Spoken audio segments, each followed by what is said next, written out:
again, Amanda, thank you for, coming and joining us today. Seriously, anytime. I'm always happy to join you guys.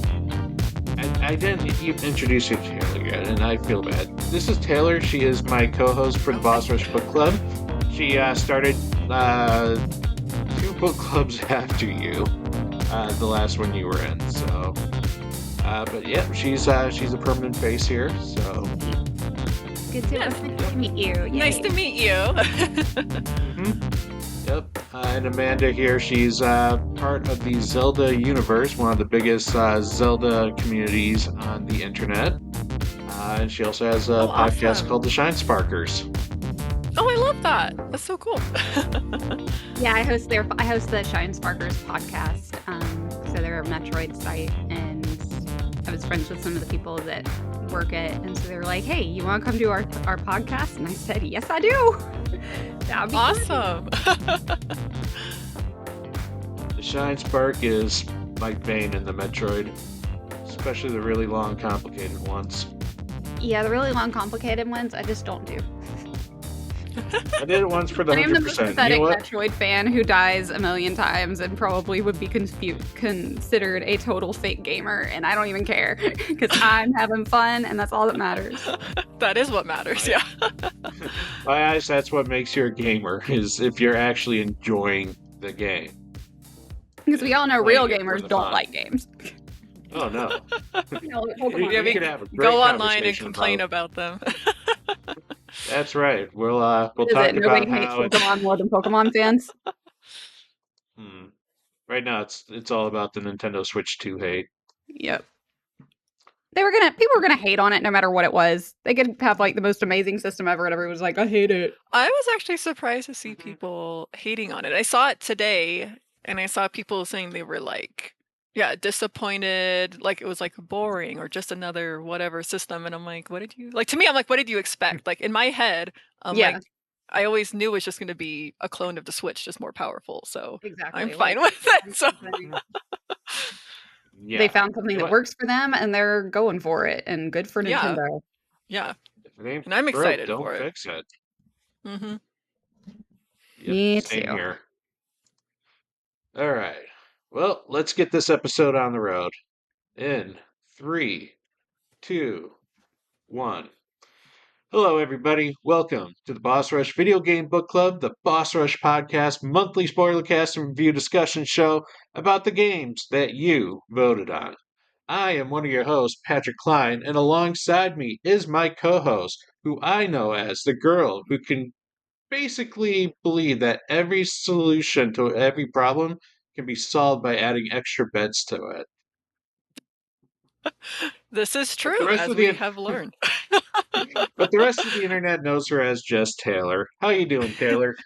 Hi, everyone. It's good to be back. I'm doing good. It was a fun game to play, so I'm looking forward to talking about the game. I understand now why people jokingly called it Echoes of Bed, because I knew that was like a meme going around, and I'm like, I see now. But I'm doing good, so looking forward to talking to it. Awesome. And we have a very special guest. She has showed up on many Boss Rush podcasts before, including the Book Club. A lot of people accidentally mistake her as Princess Zelda herself. It's true. But she got the hair, known as the blonde hair, the royal demeanor. Please welcome Amanda VanHiel. Hello, friends. Thank you for having me on. I'm so excited to be back. Yeah, we're excited to have you, Amanda. We are very excited. You are our Zelda expert that we love to call upon whenever we talk about a Zelda game. And yes, I'm wearing a Kigu right now because I was about to say, I'm like, what are you wearing? I'm wearing a Kigu, and it has a little birdie head. Oh my god, it's like a parakeet, or what? I don't know. I was like, you know what? I'm wearing the Kigu tonight. I'm pulling it out. It's been a while. I'm pulling out the Kigu. Wow, I want to do a onesie podcast now. Like, it looks comfy. It really is. I would have to get a onesie to do this podcast. I highly recommend them. They're very warm. They're very comfy. Oh well, I'll stick with my Legend of Zelda shirt. for this special. Got my Yeah, I think Zelda I have my Nintendo sweater too. 64 T-shirt under this. Nice. Nice. Well, welcome again, everyone. Amanda, Yes. where can people find you at? Like, what makes you so special, other than the fact that we love having you here? Oh, wow. Okay. You can find me on Zelda Universe TV on the YouTube channel. So for the longest time, for no joke, the last 10 years, I was hosting Zelda News, which we then turned into Zelda Weekly. And just in the way people have changed the way they view things, we're now changing my show to be more short form. So it's going to be more frequent because it'll be in the form of shorts and reels and what was once TikTok and that sort of thing, instead of like the typical like 3 to 5 minute videos. Now, when there's big announcements like a Zelda game, of course, then I'm going to do the big long videos and all that. But that is where you can find me, and that's on YouTube and Instagram and all the other socials out there. And then you can find me, just my own self, which is mainly pictures of my cats, on socials as Amanda VanHiel. And then I stream on Twitch and it's Panda Princessa. So it's just Panda Princess with an A at the end. And then I also host the Shine Sparkers podcast. And I just show up places where people are talking about Zelda. Like a Zelda conversation regularly happens, I'm gonna show up. Like it just somehow I end up showing up there. Yep. It's the same thing for PAX panels too. If there's a Zelda panel, she also shows up for those too. Well, yeah, that too. Hmm. Yep, we're excited to see if the Zelda universe cooks up something for PAX East here. Yeah, they just opened up panel submissions for PAX East, so we haven't submitted anything yet. I'm sure we will. I've got to get a head count as to who all is interested in going this year. Hmm. Well, I think I would personally think everyone should be interested in going to PAX East this year, because I guarantee you Nintendo's bringing the Switch Oh, too. you know they are, especially since they're doing Hmm. they just announced their hands-on activities that are in April. And so if those are in Yep. April and PAX is in May and they're usually at PAX, you know they're going to have it. Yeah. I know, I'm kind of jealous now. I was supposed to go to PAX East and my company scheduled an event Oh during the no. PAX What? East week. Yeah, Oh and so no. I can't go anymore, so I'm like really bummed. But now I'm extra bummed because I want to see the Switch too, but we'll see. Oh, maybe I'll like sneak one out. I don't know. It might be a crime, Just but we'll get you a pocket the Switch too Switch. here. No one will notice. No No one will one. know. No one. Just wear some cargo pants That's right. You with know. lots of pockets. You have And the no one will really know. deep pockets so you Mhm. could just slide it in. Get somebody else to chat up the people that are working there while you're putting the Switch in your pocket. And then you run. Mhm. Be like, what's that over there? Quickly unlock it, and I'm pretty sure those things are going to be shackled to like shackled like Fort Knox or something. Hmm. Yep. Well, guys, if you want to support the Video Game Boss Rush book club as well as the Boss Rush podcast, you can go to our Patreon at patreon.com/Boss Rush Network, and you can subscribe to the tier that is right for you. They grant you perks like our pre-shows that we have for our main podcast, exclusive question thread to our Spotlight podcast, as well as early access to After Dark, this podcast, and other expansion pass content. But as always, we do appreciate your viewer and listenership. So please subscribe to the Boss Rush Network on YouTube and like this video. Also, if you're listening to this on Apple Podcasts or Spotify, feel free to leave us a nice review, a rating, or any review, anything will give us the attention that, we may or may not deserve. But you can find all of our banters here at the Boss Rush Network. Our banters, our features, listicles, reviews on bossrush.net.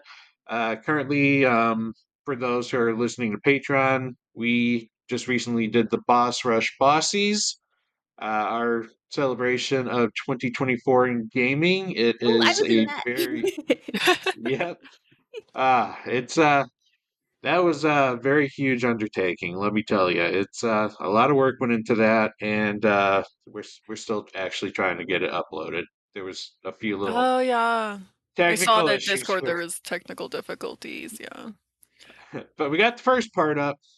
And the second part should be up tomorrow at our time, but it should already be up by this podcast. So Nice. please give it a check and see all the wonderful, cool news and guests and just everything. There's a lot of fun stuff in those bosses. So it's not just an award show, it is a celebration of everything gaming. You guys had a Gaming. huge lineup of people. Like, I just saw the list of like guests and presenters and all that, and I'm like, oh my gosh, you got awesome people. Oh yeah, no. We Corey basically went off on like an email, like he just shotgunned like everyone that he could reach out to, thinking that most people are just going to deny it, and it's like everyone's like, "Oh yeah, we're interested." It's cool because we even got indie producers to drop some of their trailers too. Oh my Like gosh, I love it. You're gonna Joe Guy rival did Jeff Coffee Keighley Talk. before too long. Oh yeah, we're gonna catch up here within the next 5 years. But yeah. So today we're going to be talking about the Legend of Zelda: Echoes of Wisdom, the most recent Legend of Zelda game to come out. As of the recording of this, if you're listening in the future, I'm pretty sure there's been at least two more. But it's Zelda, so it comes out every few years. There Mhm. goes my joke. Uh, but this one came out originally in Thanks. September 26th, 2024. It is No, currently on let the me get some fresh. Sorry, I thought I muted the mic. I was asking my husband for some water. Sorry. Oh, no, it's cool. Yes, please. That is perfectly fine. I thought I muted it. Well, then it recently has come out onto the Nintendo Switch, and it is an original game made by the developer Grizo, who is known for The Legend of Zelda, Link's Awakening, the remake that was recently on the Switch. So people thought originally Grizo was going to be doing another Zelda remake, but it turns out they made a completely original Zelda game themselves. So, kudos on them that they earned the trust of Nintendo. Mhm. And it is currently sitting at a 85 on Metacritic. So it's not the highest rating Zelda game out there, but 85 is still pretty darn good. Yeah, for it to be a or for I consider it 2D just because it's top down. For it to be a top down Mhm. instead of like one of the Hmm. big mainline series, yeah, 85 is really good. Mhm. Oh yeah. So we're going to quickly talk about some of our initial spoiler-free discussion here, our initial impressions, and kind of like our overall review, what we thought about the game before we go into our spoiler territories. So, Taylor, why don't we go ahead and start with you?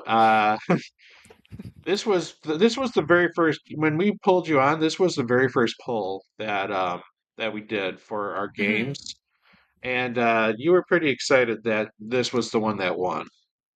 Yes, yeah, because I had been looking forward to playing this one, and I never got around to it.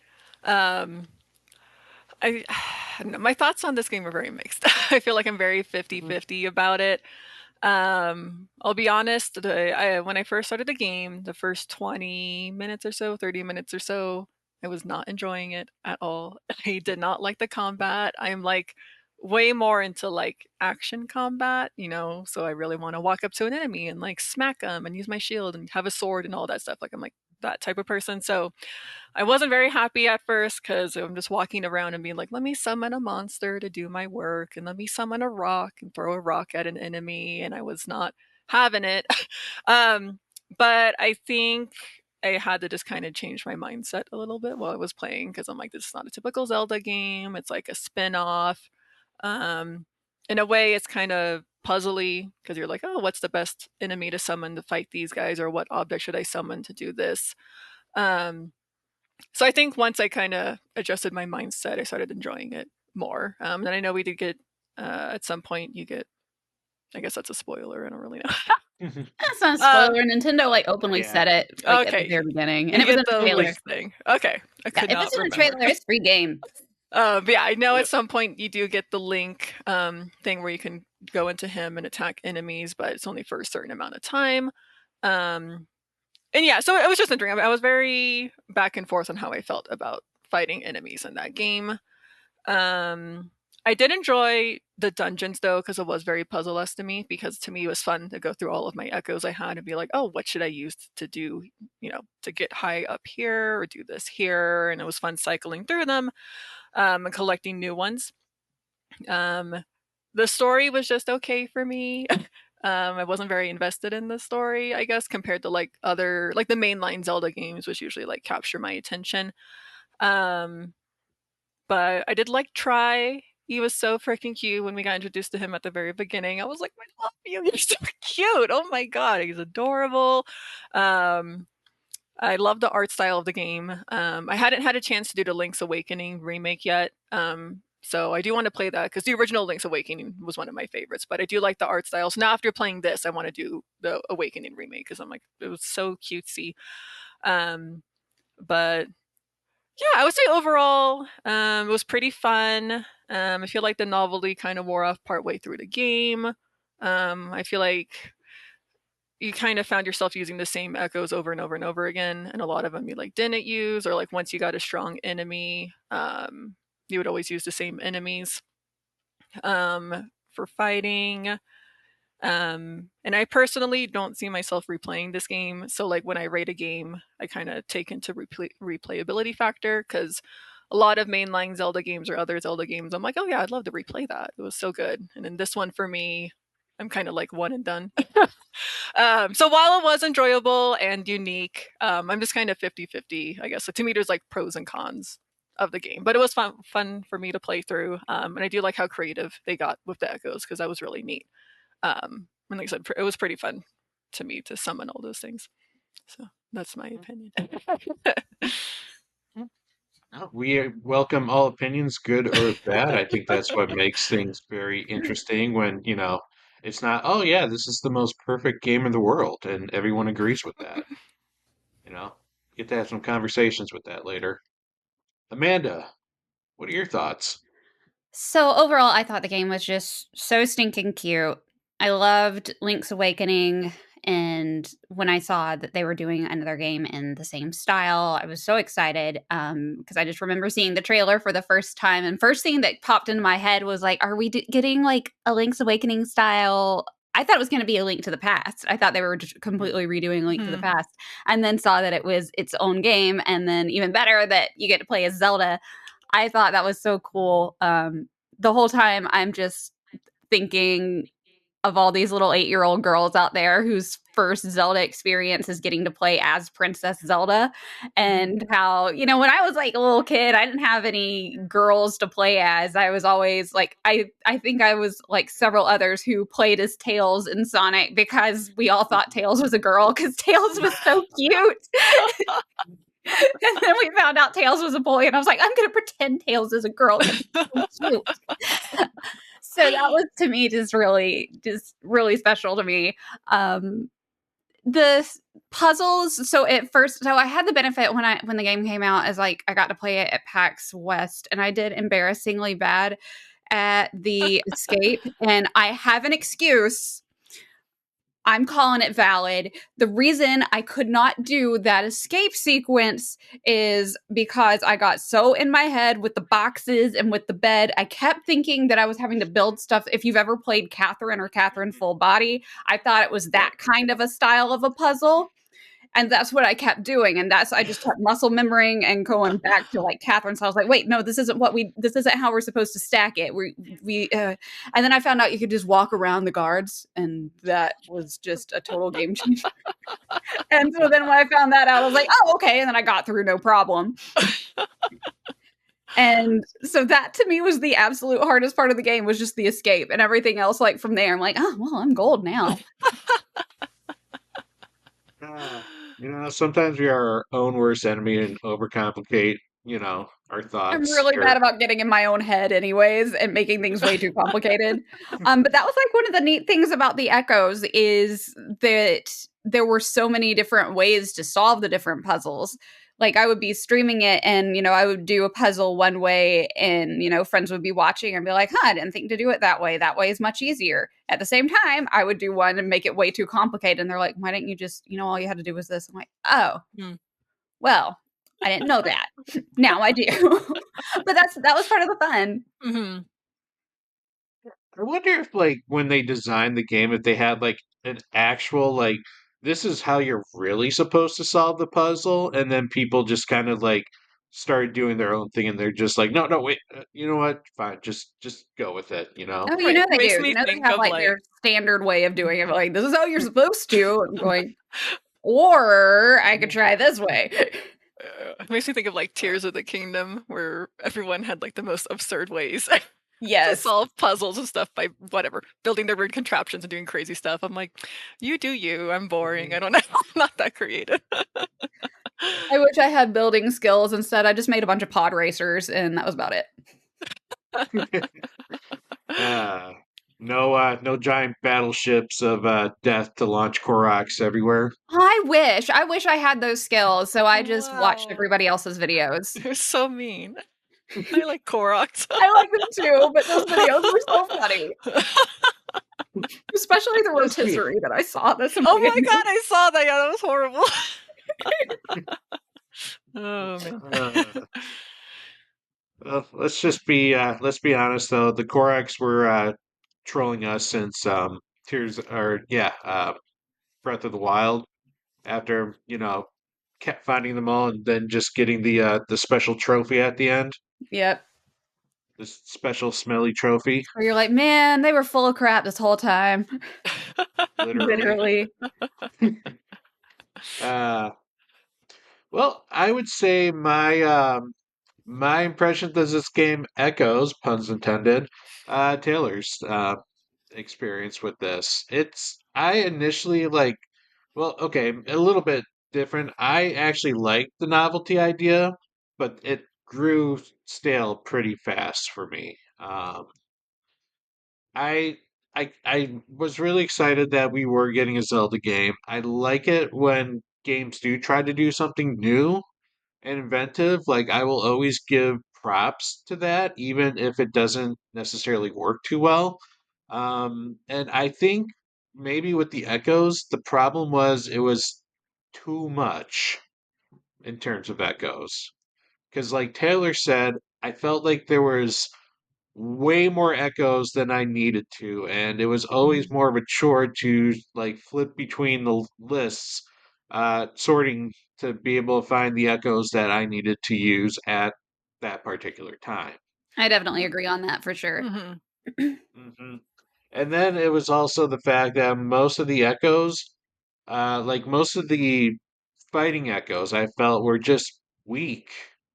Once you found like a moblin that like seriously in the fighting ones I always found myself going to one like a sword fighter if I was fighting something on the ground, or if there was a flying enemy I'd get one of the spear chuckers to throw, Mhm. one of the moblin spear throwers to throw and like take out the flying enemies, um and of course the shark to do the underwater stuff. The shark was And awesome. I even used the shark Mm-hmm. above ground because he could blow up.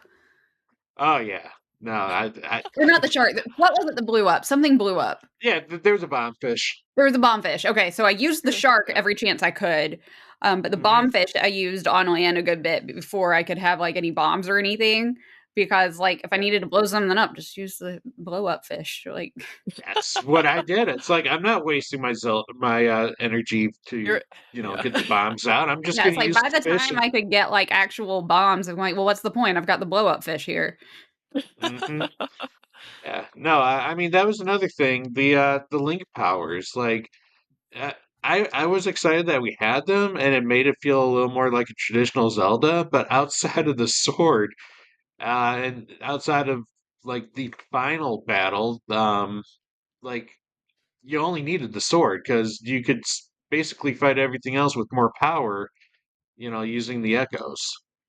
I feel Um, like I used the bow a semi decent amount in like the major battles, but I used that I think more than I did the sword, honestly.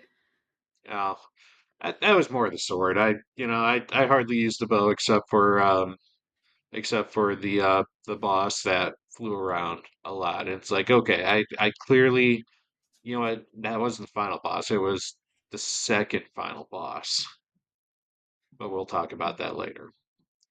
Um, but yeah, and like I liked exploring the new Hyrule. I absolutely loved the fact that they brought back the dungeons and that they were puzzly based dungeons with a boss at the end. I really feel like, we need to keep that trend here because to me, that's what made Zelda special, Mhm. were these dungeons. Um, and overall, I would say that while you know, kind of got bored in the middle, there were definitely some good parts. I did enjoy some of the characters. And yeah, it was a good Zelda experience, but it wouldn't have reached my top five Zeldas, Nah, if I were to Yeah. say. no, I don't think I would put it in my. I might put it pretty high, but I don't think it would make it in my top five. Not when I've got Wind Waker up there. uh, maybe that'll be a question I can ask if we have time at the end. What are think at least like your top three or five Zeldas. Hmm. Um, but yeah, that's kind of what we thought about it, game wise. So if uh if you haven't played the game yet, I highly recommend you check it out. Otherwise, we will be going here into our spoiler discussion, where we go step by step through the game and kind of explain our processes and what we thought. So you got 3 more seconds to come back to us. All right. So this game starts you off just like the commercial did, as a hero exploring a cave, a hooded hero, but we all kind of knew who the hooded hero was. And he was going through a cave doing the typical Legend of Zelda stuff that we are all used to. And he got all the way to the final boss, Ganon. And it was awesome to see Pig Ganon again. I really like that old fashioned, like, I enjoyed the games like the old ones, Link to the Past. I Hmm. enjoyed like Ocarina of Time and having the Pig Ganon there. I just, I feel though that like it wasn't as special when it was just Ganondorf. Like I Hmm. liked the pig. That's the what I grew up with. That's what I envisioned him to always be. Hmm. Um, Gotcha. yeah. So That to makes sense see because the my pig, first was Ganondorf because my first Zelda was Ocarina. So Mm. it was like way later when I saw like I mean, he turned I cannot remember. This is I'm gonna sound like a fake Zelda fan. Does he turn Pig Ganon at the end of Ocarina of Time? It has been a long time and I cannot remember.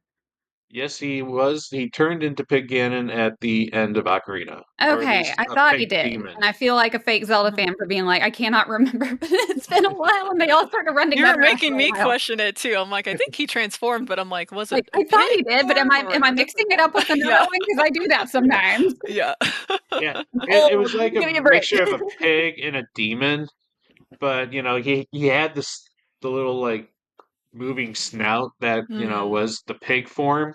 That's right. Um, but yeah, my like the first Zelda I beat was Link to the Past. So Pig Ganon was like that was the Pig Ganon with the twirly staff and kind of like big billowing cape and stuff. Even though Mhm. like in the original Zelda he's just pig that shoots fireballs that you can't ever see him, and Mhm. he just yeah, that battle was nuts. Uh, but yeah, we got to fight little Pig Ganon here, and he loses, but he had one little final trick up his sleeve. He created a rift that started to suck Link into it. But Link got one arrow out and shattered the crystal that held Princess Zelda. And then he disappeared.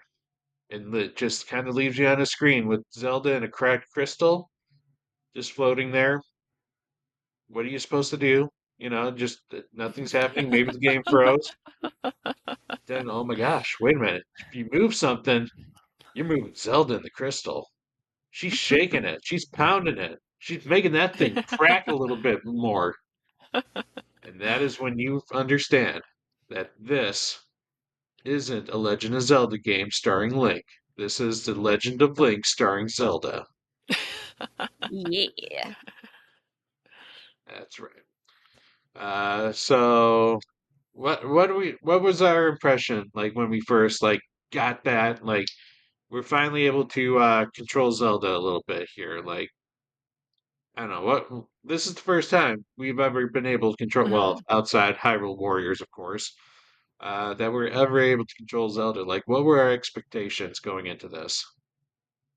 I was excited. Kind of Mhm. similar reasons Amanda said. I'm like, we've never had a game to play her. I got all like happy. I don't know when we got to play Zelda. I'm like, oh, this is like so exciting. Get to walk around as her. So I was looking forward to playing as her throughout the game. Because yeah. Hmm. Yeah, she was just so cute. Like, she's so adorable. So I just love getting to play as her. Hmm. Yeah. And eventually we will get to play with her, but we got a bit of a story exposition that we have to go through first here. Mhm. We get to go through Hyrule Town where everyone's like, "Oh, we thought you were missing," and like, Welcome back." Like, how'd you escape? And to me, it's interesting, is because we all know who Link is. We've gone through so many journeys, but everyone else in town is like, we don't know about a swordsman, or there's some mysterious guy that we saw running around the road, but like, we didn't know who he was. That part was so weird to me because I feel Mhm. like since he had already been Mhm. exploring and was already at Pig Ganon, I feel like everybody already would know who he was by that point. Mhm. I know. Like the only people that seemed to know who he was the village that he technically lived in, and everyone else was like, well, yeah, I guess there was some dude that was wandering around asking questions. He had a sword, but it. Well, my Some random husband was expecting adventurer. all the dungeons to like already have like broken pots everywhere to be like reminiscent of Link has already been through here, and thought it would be funny if that would happen, but there were Mhm. sadly no broken pots. Because we all know those pots get magically get replaced every time. Like the second you leave, some minion or some ancient form of healing magic just restores the pots so that you can go in and you can break them again. Yeah, I mean that's how you refilled your wallet in Ocarina of Time. You went in that pot room and broke a bunch of Hmm. pots and took care of it and went back Maybe in, did it a few times. therapeutic, maybe breaking stuff all the time. You know what? I would actually like to see a Zelda boss that is a pot. Well, okay, there was technically a Zelda boss that was a pot, but it was like a genie pot, and that doesn't count. Like, I want to see like some giant pot get really mad about like you smashing the other pots. This sounds like something out of Tingle's Rosy Rupee Land, but it's not. But it sounds like something out of it. Really? Have you actually played Tingles or like seen? Mhm. Oh, I forgot that's that one I game has wish I could even have. existed. I'm gonna be honest. I spent way too much money on it, but yeah, I have it. Worth it? Worth it? Oh, Ah, it's totally man, worth it. Mhm. we need Tingle back. It's Zelda Universe has not been the same without Tingle. He's True. like, I'm not a big Tingle fan, but I hated him at first, and then he just started growing on me one day. yeah, it's like he like it kind of bothers me, but it's just I don't know. Mm. It is. It's like he grows on you in a weird way, but when I walk into him, I'm like, oh, I don't like you, Tingle. But I'm like, oh, he's part of the Zelda universe. I don't know. Yeah. Like, I made a Tingle cosplay one time, but I made like a Like what? girly one, so I wore a tutu instead of like right along with the oh, I shorts. love It was that. actually a really cute costume. I mean, the Tingle like had that very special personality when you first met him, but then as the games came on, you started realizing he had some very dark expectations, like how he started like bringing in people to his or He had his that brothers. trafficking ring in Wind Waker. Why don't I remember that? Oh my god! Whoa! What? His brothers like do that like slave wheel thing where they're like grinding something. Wow. Okay, I don't remember that at all. Wind Waker. I don't know why. Interesting. Yep. Yep. One day we'll find out that Tingle was the actual threat to the Hyrule universe. Well, he has a dog in Tingle's Rosy Rupee Land named Barkle. Barkle's adorable. And then there's a girl in it named Pinkle, and she's a little weird. Tinkle. Nice. Ah. Well, we also get some pretty weird characters in this game too. This is true. Yep. Some that I don't know. He kind of grew on me a little bit. The stamp rally guy. The which one? The stamp rally guy. Oh, that guy. So, okay. I'm trying to figure out what it is he's wearing. So, in the stamps where, like, it's the fantasy picture of him, I guess the best way to describe it. What was he wearing? Because this whole time, I don't think they put him in a banana hammock, but that's what it looked like he had on. That is a very good question. I swear, like, every single time I was like, why did they put this weird, like, stripper clothes on this guy? Stripper clothes. That's what it looks like. It looks like a stripper banana hammock. You know what? I did kind of question that with also some of the artwork that was on the stamp rally. Yeah, it was the stamp rally pictures. Like, it showed him just like all big and buff and wearing just this little strap on thing, and that was it. You know what? I'm Zelda's looking had up a some very picture of him questionable. right now Zelda's because had some maybe I very just can't questionable see. choices here. I kind of want to look up the artwork of him now, but like, what are you talking about?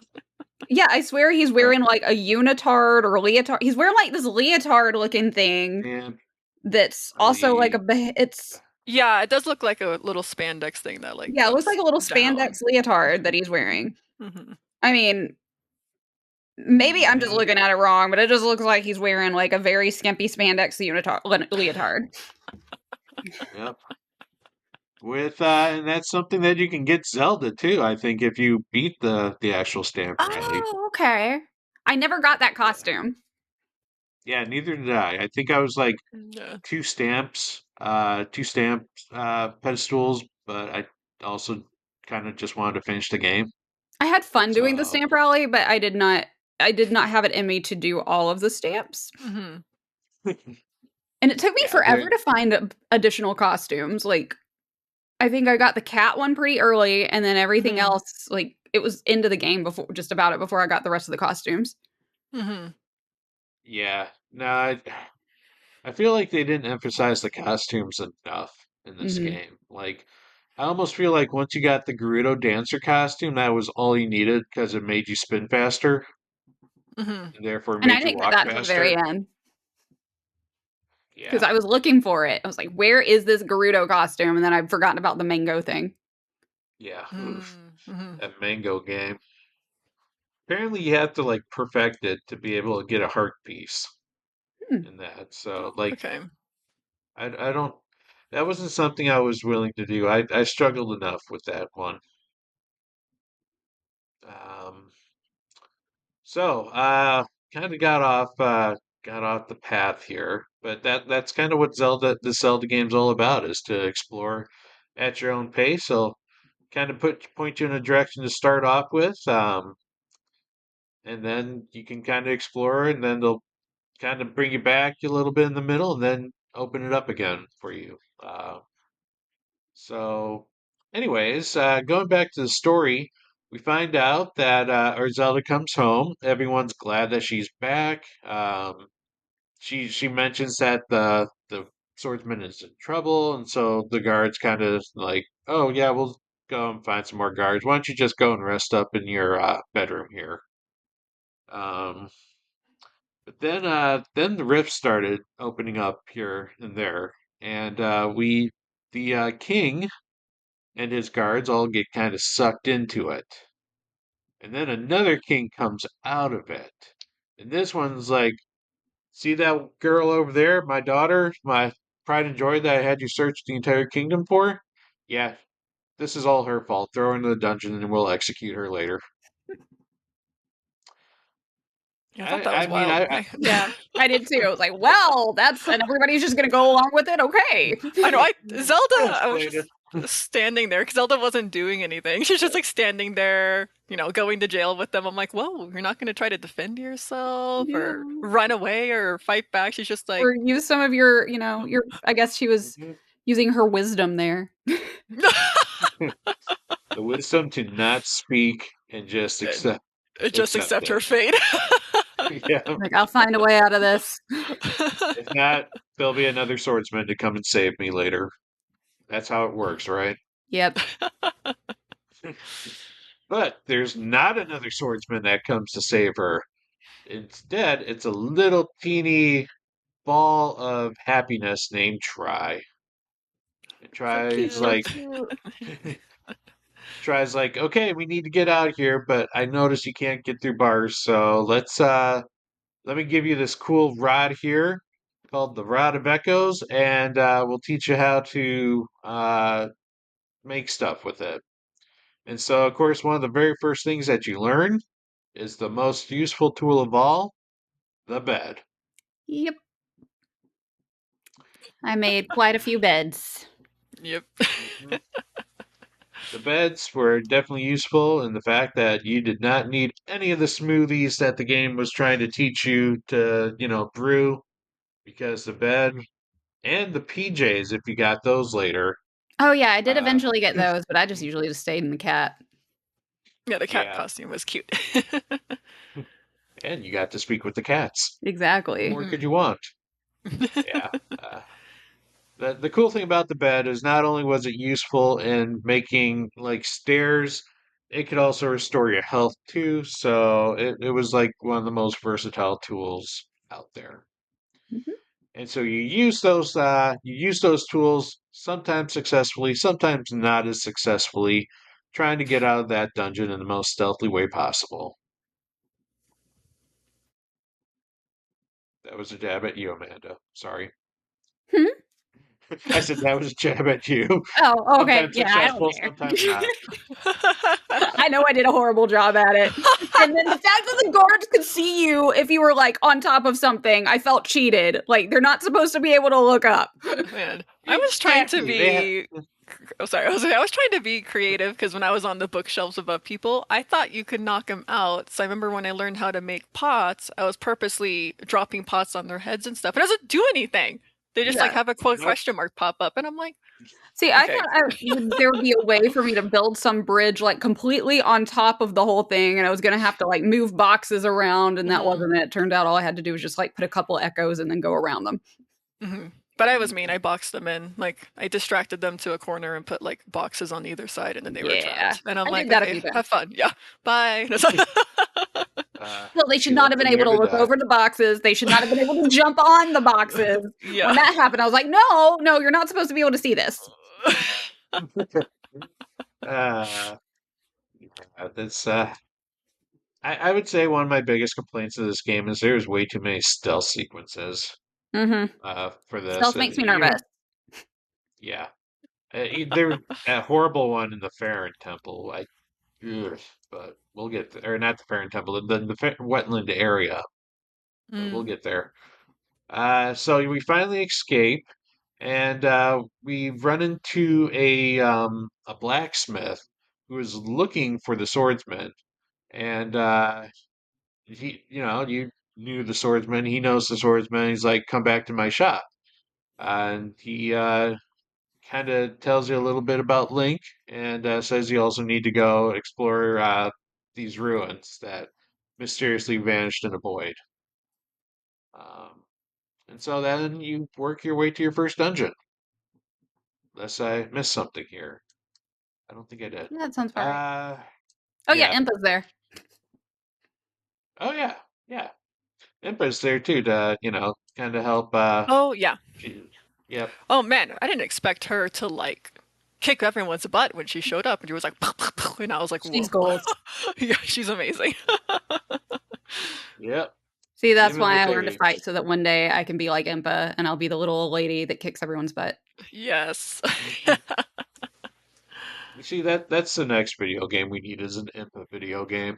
Well, there was gonna well, no, that was gonna be a Sheikah. No, never mind. I was like, there was gonna be like one that was like Sheikah related and you played as Sheik, but that got canceled. Yeah, that could have Oh, been cool. Yeah, it was that would one have that been was like really going cool. with Retro Studios and like everybody had to pretend it didn't exist. And then finally somebody like openly spoke about it and it's like everybody was like, "Oh, okay, yeah, now I can admit that yes, I know about this thing." Nintendo and your secrets. Come on, this They're would have been really weird about awesome. their secrets. And then like, Yeah, things get leaked all the time anyways. Maybe that's yeah. why they don't talk about it because it got canceled anyways. I Yep. I think we got a Tingle game before we got an IMPA game or a Sheet game. We got multiple Tingle games. Well, we got the Tingle Yep. game before the Zelda game, right? Mhm. We got Yes, like we did. I wanna say there's 2 or 3 Tingle games. Okay. I only know the one. Because there's Tingle's Rosy Rupee Land, and then there's the Balloon Trip of Love, and then I wanna say there's another one, or it might just be another version of the Balloon Trip of Love. I haven't played Balloon Trip of Love because I don't think there's an English version of that one, but there Hmm. was of Rupee Land. Interesting. I Mm, feel like the more we talk about it, the more it does kind of blow my mind. This was the first game we played as Zelda, and Yeah. like for now, I was like, oh, It's been that's kind 38 of years. crazy. That's insane. 38 years and we finally get a game. Oh. Well, we're in the we one of the cool things that we've kind of experienced here is that we are now being able to jump into the rifts themselves and go into what is known as the still world, which are kind of cool. They're like little ripped islands of whatever region you're in, and they're in all sorts of shapes, They're like ranging less scary from. versions of the Silent Realm. Hmm. Ugh, that realm was Silent not. Yeah, Silent Realm makes me cry. freaks me out. And you're not getting chased around by the scary knights that you can't beat. I feel Yeah. Like, like if you everyone wanna has make me cry, make me PTSD do a from Silent that. Realm, Like and I the will music cry. that starts, everyone freaks out. I will say Twilight Princess is like one of my favorite is my favorite Zelda game, but yeah, even those parts were still just like nuts. Uh, but yeah, inside every these major rifts, there is a still realm, and inside the still realm, there is a dungeon. And these dungeons are very traditional, very puzzle based. And I kind of wonder if you can actually go through the dungeons without actually getting any of the echoes. Like if you need the Hmm. echoes to move, like do you think there would ever be a solution? Or has anyone ever tried to go through these dungeons without like using I echoes outside I of it? haven't, but like I feel like a lot of the puzzles probably I think require echoes. Like I don't in my head I feel like it wouldn't be possible without any echoes. But I don't know. Yeah. Might be something to Google. Prob Yeah, or, like, just minimal echoes. I mean, I know you have to use some, but, Yeah. like, I don't know if there are some that you don't have to like, if you just went in with the echoes you currently had and didn't get any new echoes through with that dungeon Mhm. or something. Yeah, yeah. that's true. Or the game, maybe it's Hmm. just the echoes that are inside the dungeon are the only ones necessary to actually get through the dungeon. Like you wouldn't need any of the special outside echoes to do it. But I Yeah. don't know. Yeah. It'd be interesting to see if people have tried to make a challenge out of that. Mhm. Um, and here we kind of run into one of the side bosses, in the form of a Shadow Link, or Link, but with like really red, creepy eyes. Mhm. And it's by beating this Link, we get the ability to finally transform into Swordmaster Zelda. And later on in a few of the other dungeons, we get the ability to get the bonds, we get the arrows, and then we can like power up Zelda, and she gets strong. Did any of you guys ever like max out any of Zelda's abilities? When I don't she, think I 100% Mm, maxed everything out. I think I maxed a couple of the things out. But then I was at the end of the game before I realized it and didn't go mhm. back to the house and like max things out again. yeah, that the game does kind of end It ends a pretty lot faster than abruptly. you realize. Yeah. Um, but yeah, we get to our first boss, the seismic Talus, which is a giant golem character, and there are definitely multiple ways that you can try to beat this character. You could the easiest way, of course, is to just transform into the Swordmaster and just beat up the orb whenever you see Mhm. it. But there are things like you can like pull the orb out of the golem, and that like weaken it stuns it enough so that instead of like trying to attack the golem itself, you have the orb to just beat up instead. Oh, I nice. think that's Yeah. what I I cannot think that's remember what what I did. I can't not Mhm. like I don't know why I can't remember what I did. I'm pretty sure I pulled it. I'm yeah. fairly certain I pulled it. I did the pulling during one of the Swordmaster trainings, when you Mhm. had to fight the refight the bosses. I mean, one of the cool things I like about the bosses in this is that there are some very interesting ways that you can beat them. Like, there's of course the traditional ways that you think of, but like the boss in the Gerudo Sanctum, the Mogriff, Mhm. there is like I was trying to figure out different echoes to try and use, and I put one of those fans uh, Ooh, down on the ground, Mhm. and the Mulgriff ran into the fan while nice. underground, and it stunned the Oh, Mulgriff. Nice. that's And cool, then it's like, actually. wait a minute, that explains why there were statues in the room, is so that you Mhm. could place them in its path, and then he would hit them. So it's like Nice, yeah. it made the fight so much easier than the first time Mhm. I tried fighting it. Ooh. Mhm. I may have to go back and try that. No, it was pretty cool. Um, but yeah, you beat the Talus and you save you you heal the rift, and then you're kind of instructed to, oh yeah, and you also save Minister Left in this rift if I remember correctly.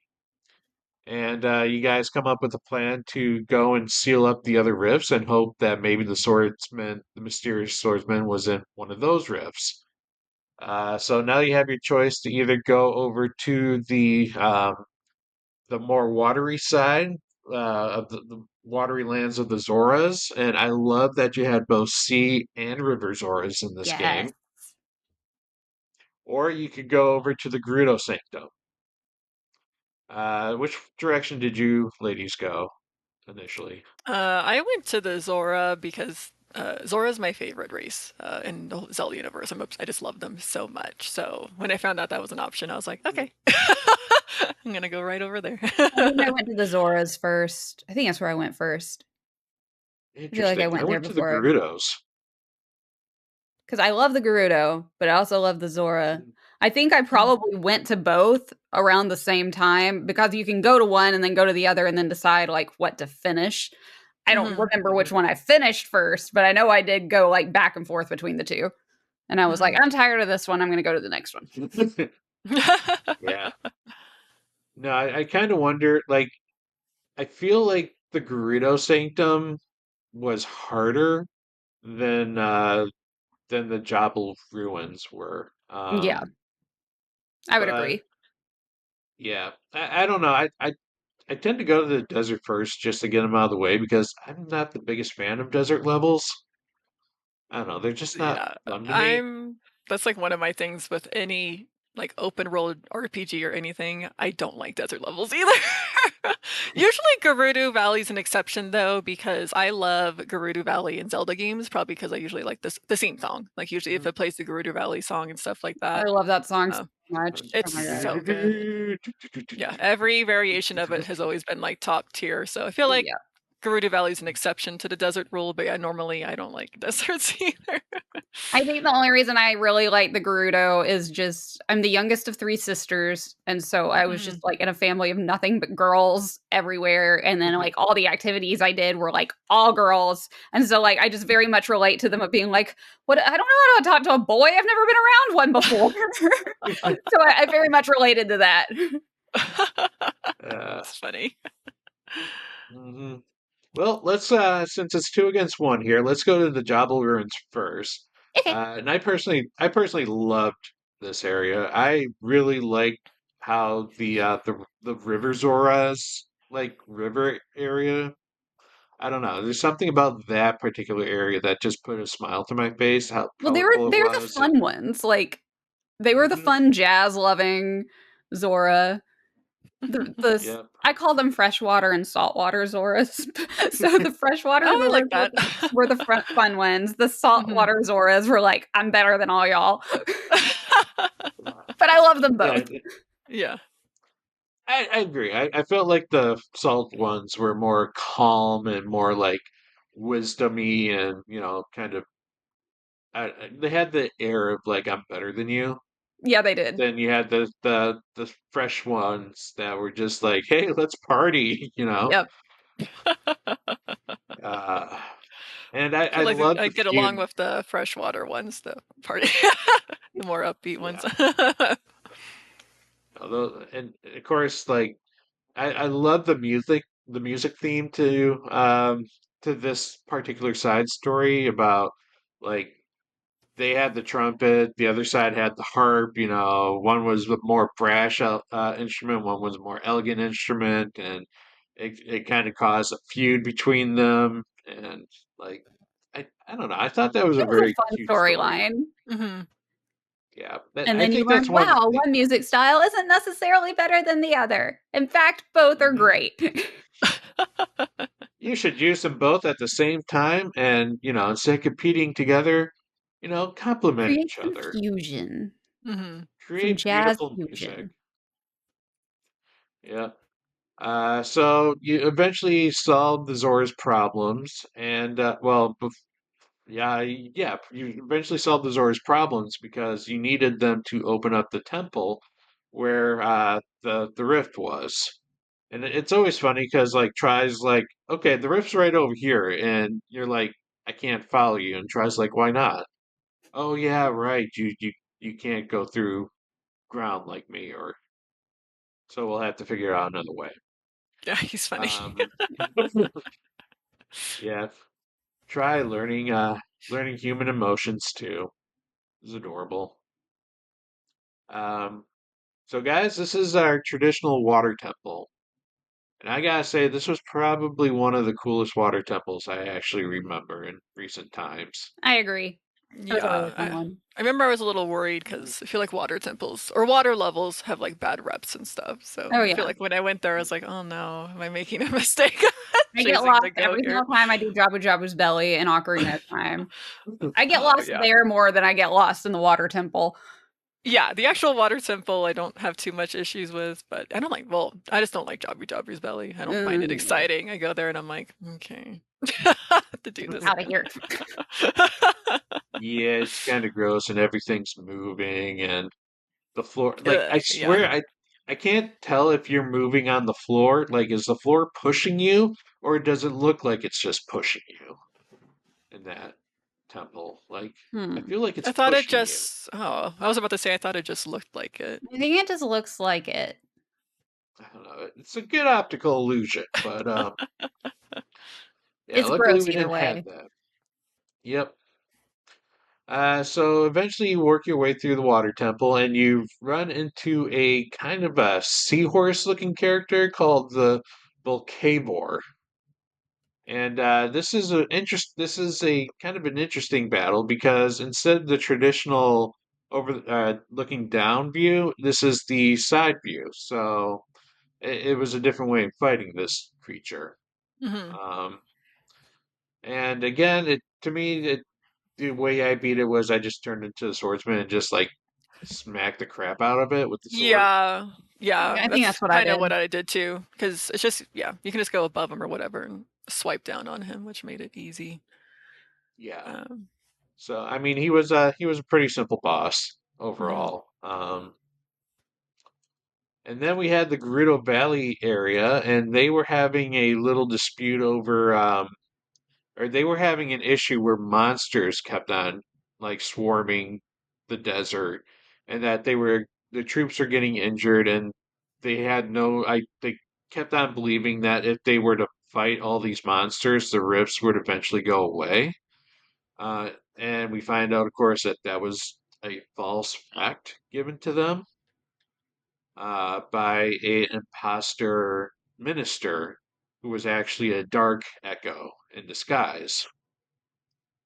Um, I didn't feel too invested in this story, though. I mean, you saw it coming from the very beginning. Yeah, it's I like you still felt very knew. proud of myself for being like, I know what's going to happen. That's really It's a like bad guy in disguise. totally. It's like you knew. It's always I the felt like, minister when you too. figure out the mystery in Scooby Doo, that's kind of how I felt. No, for me it was Aladdin. Aladdin spoiled me and always told me that it was the king's, most trusted advisor. Oh, yeah, that makes Oh, That that sense is was a too. always common leading. trope. Yep. Hmm. Yep. So eventually you find out that they purposely were keeping the entrance to where the monsters were coming from hidden. And so you open it up again and you go through the Gerudo Sanctum, which is a deserty temple. Uh, it was here though that I got one of my most useful tools. I felt, or one of the most useful echoes were in this one, and that was the tile. The filing, yeah. I'll say I thought both the Gerudo and the Zora place gave you useful ones because the Zora gave you the water blocks, which I Yeah. I think are used the water useful. blocks a lot. I did Yes, not use the yes. tile because I couldn't find the echo, even though I knew it was needed for like a side quest. Oh, I think And when they Mhm. fly at you, you can it took me forever do to it. get it because, like, Yeah. for some reason, I Mhm, never got. They would fly at me, and then mhm. like I wouldn't get the Yeah. echo from it somehow. I don't know what happened. Yeah. You Yeah, had to run and you had to quickly scan it before it lifted up and attacked you. Yeah, Because I once it broke, eventually got you it. didn't Like, get it. eventually I got it, but like the mhm. first time, it just I kept going. I was like, I know there's some way to get that stupid echo, and then Mhm. somehow I finally did. Yeah, but I did like that the first Mhm. two, because same thing, I used the water blocks a ton. It was actually very funny because I know you could for, like, enemies, you can summon a water block and grab them and put them in there, and they can drown, which is funny. But Wow. then same thing, and then flying tiles, I also use a lot too. So I was like, Mhm. it's good that the first 2 dungeons gave you, like, really useful echoes at the start, at the beginning. I kind of want to play through it again and try out the flying tile because I never used it, And but I for me, used it the was fan a like, lot. you used the fan, huh? Yeah, So how'd you use the fan? Oh. not very well, but I used it Mhm. on stuff. I don't remember exactly Mhm. what all I did with it. I think a lot of times I would just be like, "Do I need to use the fan on this?" And it was like kind of just a testing it. I know the I'm trying to remember because my brother played the game and he said if you summoned a fan, there was something I don't remember what echo was, but you could stand on something and the Mhm. fan would like move you or push you up or something like that. So he said Yeah. in That might have been it what combination, I was using it on. yeah, he said it was like really useful if you used it in combination with something Yeah. else. I think it was either like a bird or it was even a bed, I think. Like no, the bed was if you used the little the cyclone enemy, the little Oh, frog that Mm. yeah, that guy. tornado. Something Mhm. about using the tornado on the bed would like launch the bed up into the Oh, air. maybe Yeah. that's what he was talking about I then. never Okay. Mhm. managed to get that to work. I used the No, pea hat a lot though. No, which oh, one? the pea The hat pea was hat, good. that was like my go-to fighter. That's the Oh, okay. the flying like tree that had the spikes that like. Oh, okay. And, Yeah, like eventually when you could have summon a whole bunch of them, I just constantly just mhm. summoned them and they did all my fighting for me. It was Nice. great. Nice. I do like that their weakness was fire, though. Like, just because they would have been really difficult otherwise. So, Mhm. again, another cool thing about the game is that even the toughest enemies have like a very glaring weakness. Um, But yeah, so you go through the Gerudo Sanctum and you fight the Mole Griff, which is a Mhm. mole that all of a sudden grows wings and then starts flying around. And so he was a pain in the butt, in my opinion, until I found that really cool trick about having him run into the Mhm. dang fan or any Yeah. pillar. Or yeah, You know what? It also statue and worked with stuff. rocks. Yeah, if Mhm. it's got to be something heavy that he hits when he's Mhm. boring underground. Mhm. Yeah. And with that, we've cleared the two giant rifts, and we have to go back to the castle again because I believe that rift grew bigger, if I remember correctly. Like it Yeah, started that sounds right. enveloping the town. Yes. Yeah. And so that was kind of the emergency. Now you have to go back to Hyrule Castle and hope that the swordsman maybe is there. Um, and so you go there. And it's very interesting that you have a Hyrule Castle that's actually in the middle of the game. I can only think of one other Zelda that ever did that. Well, two technically, if you can. The Link Between Worlds and A Link to the Past is where the castle was kind of like the middle level, but Hmm. every other Mhm. Zelda, like it's usually the last level of a game if it's in it. Mm. Um, But what's interesting about the Hyrule Castle level was the end or the villain at the end of the level. Because normally we think we fight Ganon at the end of every game, but here Mhm. he shows up in the middle of the game. Mhm. And, and so you think, like, did you think that my guess when I first played this was that this was gonna be kind of like a Phantom Ganon, like Hmm. That's what maybe I was like expecting. Mhm. because Ganon's on the cover of the game. Mhm. So it surprised the heck out of me that once you beat Ganon, you actually beat Ganon. Yeah. That he was just an echo, and Yeah, I was you expecting kind of. Phantom Ganon or like Puppet Ganon or something like that. Mhm. Mhm. But nope, he was just a phantom of a former enemy, and you find out the history of a different force, I guess. The real presence, the evil presence in the game, is a creature called Null. And so that actually excited me because it's been a while since we've had a Zelda game where Ganon is not the main villain. Um, and you know, I like to me one of my favorite Zelda bosses was Vadi. I like Vadi. I like Vadi a Body's lot. cool. Yeah. Hmm. So I like it when they took chances. Actually, some of my favorite Zelda games all have enemies that aren't Ganon. I was gonna say, It, like, my favorite Zelda is Skyward Sword, and that was Demise for mhm, Endgame also. And then Girahim, who's just yep. disturbing. I don't like him. He's disturbing, but Uh, I like him for some reason. I don't know. He was Gearhim was interesting because yeah, he was disturbing, but he also had like really mad skills. Like Yeah. when he would catch your sword with like two fingers, it's Mhm. like, ooh, that is a power move right there. That is a Yeah, I'm not flex. gonna lie. I was like, okay, that's kind of hot. That's kind of hot. I'm not gonna lie. He's creepy and gross, and I don't know. The catching with the fingers is kind of hot. Yeah. Ah.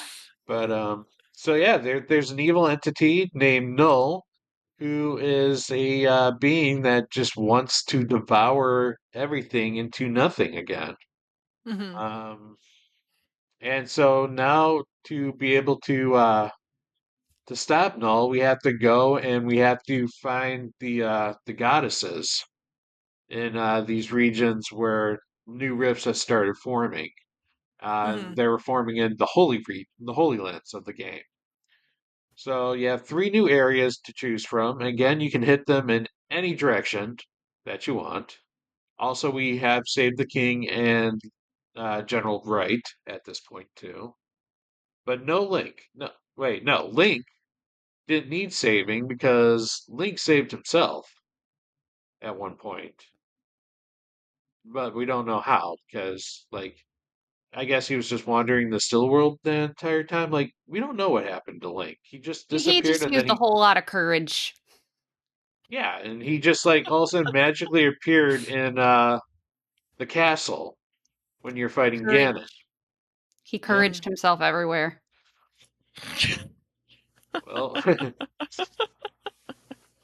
I don't even know what that means, but Well, Zelda's the It's Triforce of Wisdom. Link is yep. Triforce of Courage. It's like, I mean, Zelda gets everywhere using wisdom with her echoes, so Link just used his courage. You know, I've always thought that if they were to make this into like a trilogy, it'd be cool to kind of like have Zelda, you had Zelda's Echoes of Wisdom. If Link had a game that focused on the courage, and then, at the time, Ganon, maybe you actually played as Ganon and you like chase after the power. Yeah. Oh my That'd be god. If cool. they had a game where you could be Ganon, that'd actually be really cool. Or Ganondorf, actually. Hmm. And then he like became consumed by the Ooh, power instead of like using it for good. ooh. Yep. I like that. So he would obviously have to be like the early game or the middle game. Like, so, or in this case, you'd have to be like the middle game so that he grows into power, Yeah. and then Link is the one that takes him down and completes the Trinity, the Triforce. Yeah. So that Yeah, would be a Zelda cool would game. have to start it because she'd be the one to know about it and be like, "Okay, we'll Hmm. find the first piece here." And then that's when Ganon's like, "Oh, we'll use this power for good." And then he's like, "Never mind, I'm going to use it for myself." That's right. Then get some really cool manly pecs and become Ganondorf. uh, I don't know why they made him so good looking in I know I it. Tears of remember the Kingdom. everyone was, yeah, I was like, everyone on my timeline was like stepping over him in Yep. Tears of the Kingdom. I was like, Even okay. the guys were skipping over him. It's like, wow. You know what? Uh, Yeah. So we get our choice in which ruin or which one of the temple regions we go to. Which direction did you ladies go to first? I went to uh, Deku World. I did same as you, Pat. I did Elden Volcano. Let's see. Okay, cool. Well, we're going to the volcano then. Nice. I think I Uh, did the volcano last. you might have been the smarter one out of us because let me tell you, Volvega in the temple was Mhm. probably, in my opinion, the hardest boss in this game. And that is mostly because of the Yep. terrain that you fought him at or fought it at. Hmm. Like for me, I don't know about you guys, but Vega always appeared in the hole that was surrounded by lava and it's just stayed there. And it's like, okay, I had to figure out how to, safely traverse and like get closer to him and like sword master him. But maybe that would have been a more beneficial time to use the arrows. I think that's what I did. I just used the Well, the arrows. sword, you could do the beams. Like there Oh, was yeah. that one sword slash that shoots off the beams. So you could hit I him from always kind of forget far about away. that, so I just went straight for arrows. Okay, yeah, because I Yep. was like, I think you can hit him from far away with the sword, which was nice. Yeah. And then you got bombs, I think, right at Elden Volcano, right? Mm, Or maybe that not. sounds, no, I think that is right. I think Dark Link was still around at that time, and you got the bombs in Elden because you got the arrows in Jobble. No, you got the arrows in Gerudo, or was it Jobble? I don't remember anymore. I don't remember. It all runs together after a while. I'm already to the point where all the games start to run together. Yeah, it's kind of saying something that this wasn't very memorable. I was Like about to say, yeah, I, like I you're saying. So, I got through like the first six temples like within hmm like the first like 2 weeks of this game, and Hmm. then I just hmm stopped playing it for other things, and wasn't hmm until recently where I finished off the game for this hmm podcast. Yeah, Um, but yeah, tacking on to what you said, I do think that says a lot if the dungeons aren't very memorable. Because when I think of like other Zelda games, whether it's Majora's Mask, Ocarina of Time, Skyward Sword, like those in my head, I'm like, oh, I know what this dungeon is. Like Yeah. it's very Mhm. memorable. And the fact that I feel like we're having a hard time here, yeah, I think that says Yeah. something. To me, these Strangely, dungeons, they were all really reminiscent of probably Link's Awakening.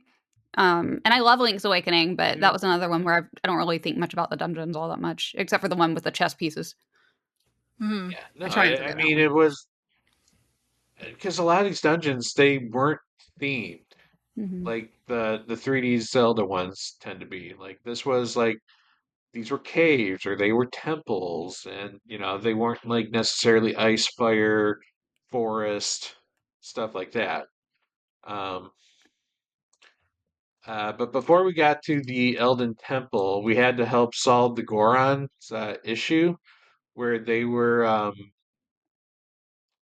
going through a food shortage again, I think, was the issue this time. It was a food shortage, and they also didn't they had a brand new leader at the time, and he was the son of the old chief, and he was more of a by the book person, and everyone else is like, no, you need to do it from your heart, and you don't need instructions to tell you how to do all this stuff. I mean, it was a good like story, but it was also like okay, I don't know. I I At I least they weren't didn't on drugs this enjoy. time, like they were in Tears of the Kingdom. Oh, jeez, they really liked that rock roast. Um, but yeah, I guess the Elden Temple really wasn't that memorable to me. In fact, I don't even remember what most of it happened in this temple. Um, but I do remember the next region, the wetlands.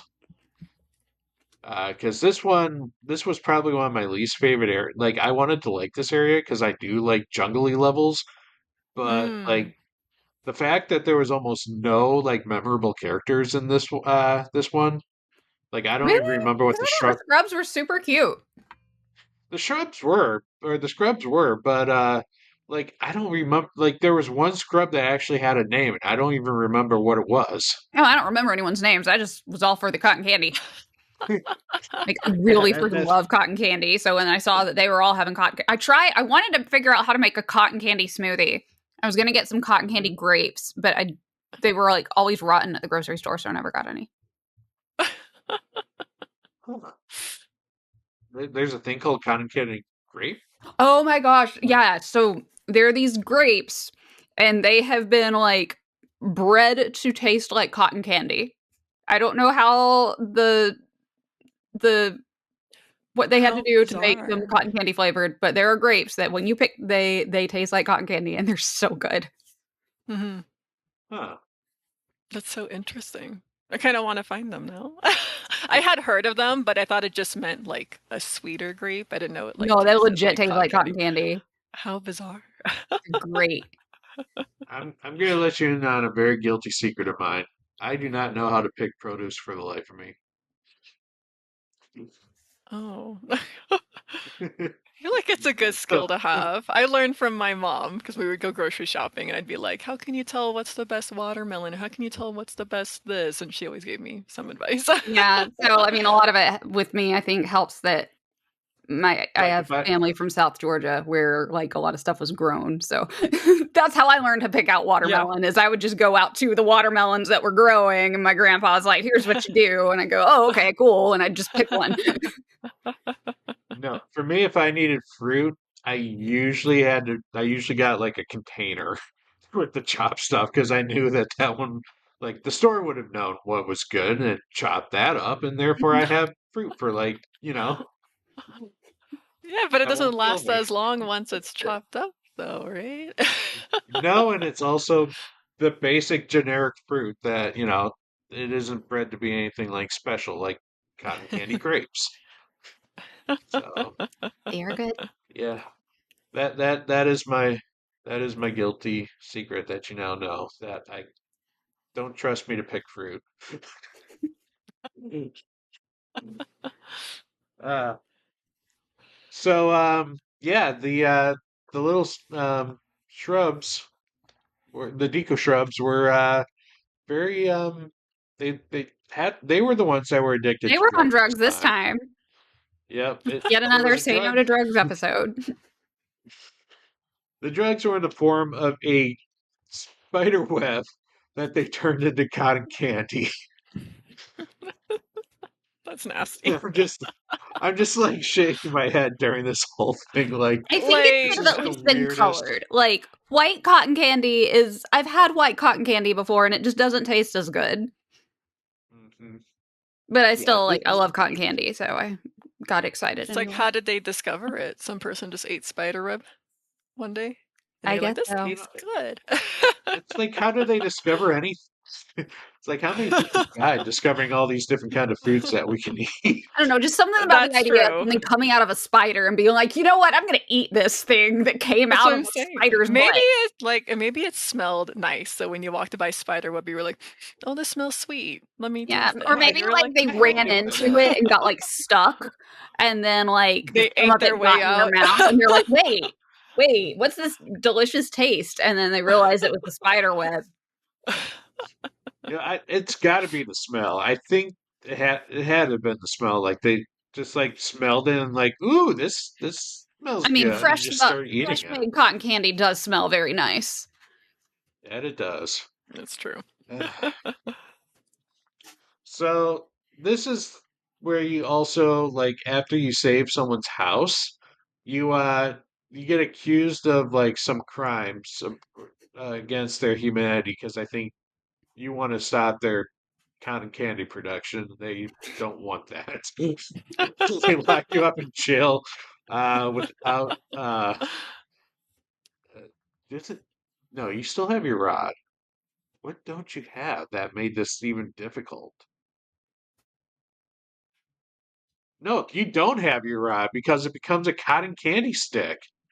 That's right. That was one of Ye- those lose all your stuff levels. I remember that Yeah. now. So it made this particular like stealth mission even harder because of the fact you did not have your echoes to get you through this one. You literally had to like push things around and try to get around the Deku shrubs without alerting them. And then you finally run into the one that has your cotton candy stick. And he's nice and he lets you have it back. And then you go and you stop the cotton candy productions by fighting the classic bad guy, Goma. Goma. Yeah. No, it's again, like I was excited that Goma was around, and I think this was one of the few times I actually did use the bow. Because in my mind, Legend of He Zelda, does the shoot the original one, eye. Like, Mhm. yeah, it's like the eye is the target. It's a given right there that every Goma battle you have to hit him in the eye. So you beat. Oh, I hated this temple, by the way. This was my least favorite of the temples, mostly because of how maze-like this one was, and mm. it was dark, and like you had like five different entrances that you had to like choose to like go through. Oh, I had Mhm. forgotten about all that. Yeah. It's so interesting. After I beat the game, I was like looking up like other people's thoughts on the game. And like I was Mhm. going through like forums and some of them like one of the forums was like, "Oh, what were your guys' like top temples?" And that one ranked really high for a lot of people. It's because they all So it like was cotton Really? candy. yeah, so it's interesting hearing you say you didn't like it because a lot of people ranked it one or two in their list. Hmm. No, I like having direction and like not having to like, okay, well, I have to go all the way back, outside into the still world to go find this other entrance to, find the one key that I'm missing. So, but that was me. It just kind of reminded Mm, me of the Dark Forest from A Link to the Past and how that mm-hmm. temple was very open and confusing. So you get that, and every time you beat one of these temples, you actually like you find one of the goddesses who gives you a there's what they call it? Their why am I blanking on this? remember what they give you. I keep wanting to call it their sanctum, but that's not that's not what it I'm was. trying to remember. Uh, I can't get over how much I'm like forgetting the from this game. says, give you in echoes of Sanctions? grace. Sanctions, thank you. They're sanctions, whatever that means. But basically, it's one of their pearls, or it's the power with their symbol on it. And they also kind of give you a little bit of story. And I this is really cool because in my mind, you can actually put this on the Zelda timeline because Mhm. it kind of like you can easily put it with Ocarina of Time's origin of like the world, like how the goddesses created the world, and now you can understand Mm. that maybe they created the world to contain Null. Mhm. I kind of Yeah. like the connections with that. Yeah. I was about to ask if this was placed on the timeline somewhere, like Nintendo if it was put it on the considered timeline. canon. I think it's somewhere in the downfall timeline, which makes sense. Let me Yeah, see. Where exactly? yeah, I think it Takes because I think place that between original Legend of Zelda and Triforce Heroes. really. That's what it Is says. it Triforce is it in the same timeline as A Link to the Past falls in? I think so because that's all in the Mm, downfall timeline. Okay. yeah, Yeah, because I was gonna bring up because I don't think we mentioned it. My brother mentioned it. He said the map for Echoes of Wisdom is the same map as A Link to a hmm, Past, but just expanded and bigger. And I thought that was yep. really cool because I would not have noticed that. So he showed me, and I was like, "That's actually really cool." No, I caught on to that too. I'm like, wait a minute. This is Link to the Past, but like a third expanded. Yeah. So, and that is why we have the wetlands and the the land the Lana U Ru. Oh, Yeah, Lanayru, Lanayru. yeah. The Hebrew Mountains. the cold Yeah. place. hmm Um, in my opinion, I actually like the snow level. Yeah. Even though like the blizzard part I wasn't a huge fan of, but overall, like you met probably the coolest character I feel like in that was this the most game. emotional level. I know. It was so sad. You met Condi, and Condi, really wanted to be a good boy so that his brother would come back home. That was really And sad. That species, I don't know what I can't remember what they were called, but they reminded me of the ones from Spirit Tracks. I think they might be because Mm. they had the stick ears. Something like that. Yeah. I don't remember. All I know is they reminded me of the like Canadian dudes from Spirit Tracks. I I can't didn't play remember them. I just called Spirit them Tracks, Canadians. but he looked cute in this one because I didn't play Uh-oh. Spirit Tracks, but Yeah. I Well, you're not liked him missing in much this by not one. playing Spirit Tracks. Oh, what are you talking about? They had the craziest villain of all. The The weird, Leprechaun guy. yeah, with the tiny hat. Spirit Tracks had some really awesome moments, but overall, I do not Mhm. recommend it. Okay. Yeah. Now, when people tell me that there was never a game where Link and Zelda ever worked together, I'm like, Spirit Tracks, Spirit I Tracks. mean, Zelda's semi-dead, but not dead, Uh, but she's yeah. Ghost Zelda. Oh. She gets forcefully removed out of her body, Yeah. and then her body gets used as the vessel.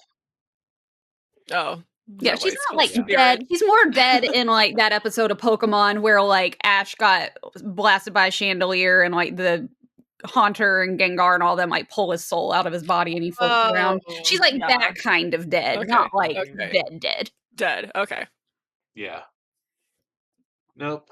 Um, but yeah, the Lanayru, thank you, temple.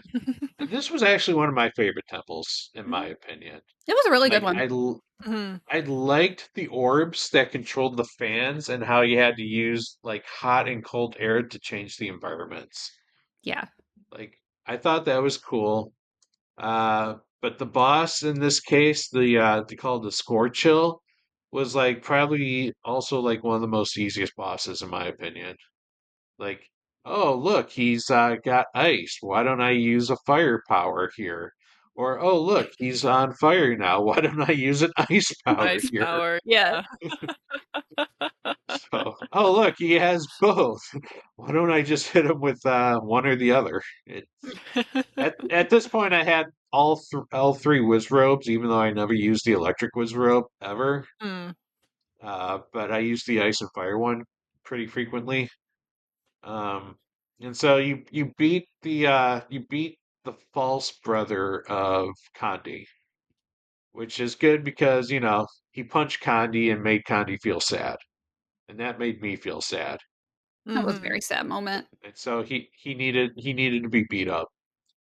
And then Condi, or you also find the mural that explains, Condi's brother is still actually off on his journey. So, you know, that was a good part at the end too. We'll get to that um later, but yeah. So Condi still has hope, and that he won't be alone for forever, and that his brother will come and pick him up. Yep. I almost cried in that section. I'm like, this It's game should not make me cry. sad. This isn't I fair. know. Hmm. Yeah, it's Yeah. touching. I always get like touched by sibling stuff in general because I'm close to my sister. So Mm. like anytime there's any whatever brotherly thing, sisterly thing, or whatever, I'm like, Oh. "Aw." Yeah. I don't have that connection with my brother, but he used to beat me up, so I can just say Oh, screw him. okay. I'm he, sorry. he, he was the older brother, and you know, we just didn't. We were just complete opposites. He was the brawn, I was the brain. So Mm. we Hmm. clashed like oil and water. We're okay Mm. though now. That's You good. grow Oh, up that's out of good. your childhood. Yeah. Yeah. See, my sisters are a lot older than me, so it was just like having a second and third mom. Oh, Aw. wait, are you the youngest, you said? Yes. Oh, okay. By like a lot Like, or By a lot, yeah. like how wow. much? Like 10 Okay. years? 14 More than years. 10? Oh, Wow. well, okay, that is a big difference. Yeah. Yeah, I can see that relationship being, more like motherly than like sisterly. Hmm. Yeah, they're bossy. And so now, like, I give them Uh, so much crap. I'm like, if I treated your kids anywhere close to the way y'all treated me when I was little, Hmm. you wouldn't be having any of this. Meanwhile, I spoil their kids and do all sorts of stuff with them. that's what you're supposed to. Oh. You're the aunt. I'm the fun aunt. Like, I took the Yeah. oldest one to Seattle at PAX West last year. Oh, I Awesome. remember that. Okay. Yeah. That was his first time Yeah. over there. That's so fun. Mhm. Well, guys, we're getting close to the end of the game here. To our surprise, like we get told that we needed to go to a forest because that is literally the only spot left in Hyrule that we have yet to explore. And And I tried to explore it, and it's like, nope, you can't go here yet. I'm like, what do you mean I can't go here yet? same. Like that was one of the first places I explored because I'm like, there's good stuff in the forest. That's where Yeah. they keep the swords. But no sword in this one, unfortunately. But they do bring back the old Ocarina of Time Deku tree. That's true. Good old man Deku and Zelda. Unfortunately, was the Echo. There's a Dark Echo right now that's also being acting like Zelda. So the tree's like, wait a minute, you were just here. And Zelda's like, no, I wasn't. And the tree's No, like, it wasn't. That oh was my evil man. twin. Darn. Yeah, it's kind of funny. Like I just became Zelda so that I can fool a lot of people, and it's like, well, you fooled them, but everyone's like, it doesn't matter because the primal power that you're searching for is not going to be fooled by you, regardless of who you try to be. And so the Deku tree opens up kind of a little like elevator that takes you down underneath it, and there you find out that the primal energy is none other than the Triforce. No I was way. excited to see this because they haven't had the Triforce since, my gosh. When was the last time they had it? Was it Wind Waker? We had it in Link Between Worlds because there was the low roll True, one. true. Strange. Like, I don't consider that like mainline Zelda, though. Well, Weirdly okay, yeah. enough. But we I mean, definitely but had it yeah, then because there was like the whole wish on it to yeah. make low roll happy. Okay, so yeah, I mean, that's still like, that has got to be almost 10 years ago. Oh my gosh, I cannot believe it's been 10 years. It's been over 10 years. That's Uh, crazy. so yeah, the Triforce finally makes its comeback, which I was excited for because, all that like, oh, it's the hidden power that you don't see that the princess has, kind of like, I don't know. It's not as cool as the Triforce. Like that is a symbol. If you Hmm. see that, you immediately think Legend of Zelda, no matter what form it takes. Yeah, which I mean, in Breath of the Wild, like Zelda had the little Triforces show up on her hand, Hmm. Yeah, I mean, but it's not the but there same, wasn't like a physical Yeah. Triforce. yeah, there's no little spinny triangles that. Yeah. The funny thing with like the Link to the Past, I remember when the Triforces were always spinning. I always got excited when they all were like in the same like direction, so they actually made the Triforce for Mhm. like Hmm. that brief like half second before they Hmm. spun in the different directions. Uh, like that episode of The Office where they're watching the And it screensaver finally trying to gets to get the the corner. corner. Yeah. Uh, yeah, that was my joy. But yeah, it's we get to watch the whole like typical like nod to the Zelda Legends again, where if an evil person touches the Triforce, it doesn't grant the wish, but it actually splits off into three pieces. Um, and each one of the pieces go to a person that embodies that particular spirit, which we've already gone through the lesson. Courage is Link, wisdom is Hmm. Zelda, power is whoever the evil baddie is at that time, which wasn't canon, someone else. And then we get to go into the final still world, and we fight the uh, the Echo Zelda. And this is where I found the bow the most useful because Mhm. she's always flew around. Um, But yeah, after that, we then jump into Null's body because I guess the void was Null. I didn't quite understand it, but then inside Null's body is Null himself. I didn't quite get it I feel either.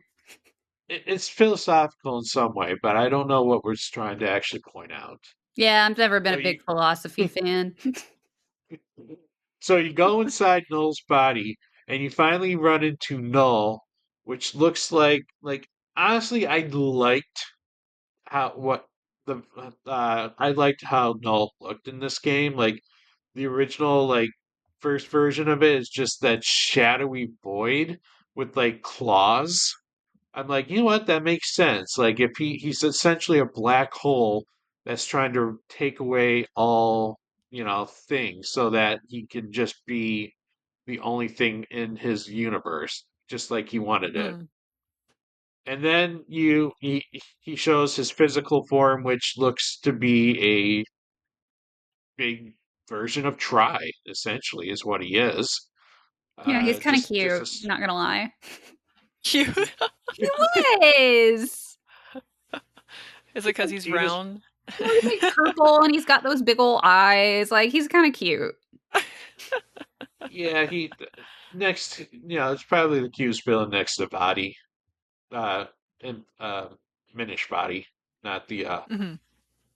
not the big old eyeball thingy body, but the Minish Oh, form. well, I found the giant eyeball one kind of cute because same thing. He was round and spherical, and I was like, oh, little wings off of him. Little wings, even though the original body was a giant pervert because Beside the he point. wanted, He was kind of pervy. It's kind of weird. yeah. The original body's like legend was that he was collecting women for himself, and Zelda just happened to be one of them. Oh. There's if I like a remember history of correctly. Zelda games where like somebody's always collecting little girls and it's really weird. Oh, yeah, if you switch it just from collecting women to like little girls, and it becomes like insanely weird at that Like point. You know what? Aghanim collecting little girls, Wind Waker Oh, collecting little girls. Whoa, you know okay. what? I think you just described the Link to the Past in the worst way possible. What's this game about? Well, it's about an ancient wizard that's collecting little girls. Like I was in my It's no, I sending was them to a 30 dark by the place. time I played A Link to the Past for the first time, so I was able to like make funny jokes about it the whole time and find it hysterical and be like, "Wait, he's collecting what is wrong with this man?" Ugh. You know I what? feel like I never think about the games in that way. So, There, like I, there's some dark things in Zelda. So that just happens to be one of them. Like it's almost like we want to present it as a child's game, but there are some really big weirdos in these games. Yeah, I so we did a panel on the timeline with Zelda Universe a few years ago. mhm. And so we like went all in on the dark humor of Zelda and just being like, this is messed up. Okay. Hmm. We're gonna make a joke out of it because that's what I do. Yes. Hmm. It's always fun to just yeah, that's one of the things I love about doing these book clubs is that you can find like the things that are just wrong with a Mhm. game and just like point it out. Like we did one for Uncharted, and it's like we were just pointing literally everything wrong with the game, and it's like, It's so well, you fun, just but it's so completely killed the ridiculous. story now. It's funny. Uh, yeah. So this was a boss fight that at first, like, this is an interesting boss fight because you actually have Link helping you throughout this fight. Like this is mostly Link, and you're taking the supporting role. However, uh, there is a you can actually support a lot. Like when I first started fighting this boss, like I just kept on sending echoes at it to hurt it, and then all of a Mhm. sudden I realized I could do even better by using that power to like grab onto one of the hands, and then Mhm. you pull Yes. it back. Mhm. And that's when I realized that's what I was supposed to be doing with this boss because I Yeah. actually got through the first round of hands just having the echoes fight it because eventually the hands do like Mm. break. I was Mhm. I was expecting there to be something with a mirror shield since that's often like a big thing or some special light arrow. So I was surprised that didn't come into play. Nope, it was just you and your power to pull. So I mean, so it was overall a cool like Mhm. gimmick to the boss fight, but I feel like this boss fight went on a little longer than it needed to be. Like, Well, I that don't is a know, like you problem with had Zelda games in general. The boss fights do go on way too long.